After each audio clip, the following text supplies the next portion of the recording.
గత కొన్ని రోజులుగా హైదరాబాద్లో విపరీతంగా వానలు పడుతున్న సంగతి మనందరికీ తెలిసిందేనండి.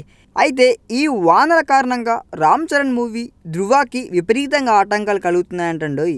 ఈ సినిమాని మరో 2 నెలల్లో రిలీజ్ చేయాల్సిందుండగా వర్షాలు తెగ ఇబ్బంది పెట్టేస్తున్నాయంట. షూటింగ్ స్టార్ట్ అయి 2 నెలలు మాత్రమే అవుతుంది. ఇంకా 2 months మాత్రమే ఆ యూనిట్ దగ్గర ఉందండి. భారీ వర్షాలు ఎంతగా ధృవ టీంని ఇబ్బంది పెడుతున్నాయంటే టెక్నీషియన్స్ షూటింగ్ స్పాట్కు రావడం కూడా కష్టమైపోతుందండి. సెట్స్ కూడా తడిసి ముద్దైపోతున్నాయండి. ఓపెన్ ఎయిర్లో షూటింగ్కి మహా ఇబ్బంది అయిపోతుంది. అయినా సరే ధృవ మాత్రం స్పీడ్ తగ్గించడం లేదని తెలుస్తుందండి. లైటింగ్ తక్కువైతే హెవీ ఫోకస్ లైట్స్ తెప్పించి మరీ షూట్ చేస్తున్నారంట. ఇక కొన్ని సీన్స్ని అయితే రెయిన్ ఎఫెక్ట్ కింద మార్చేసి మరీ షూటింగ్ చేసేస్తున్నారంటండోయ్. అనుకున్న రిలీజ్ డేట్ October 6కి సినిమాని థియేటర్లోకి తెచ్చేందుకు ఎన్ని ఇబ్బందులైనా ఓవర్కమ్ చేసేస్తుంది ఈ ధృవ యూనిట్.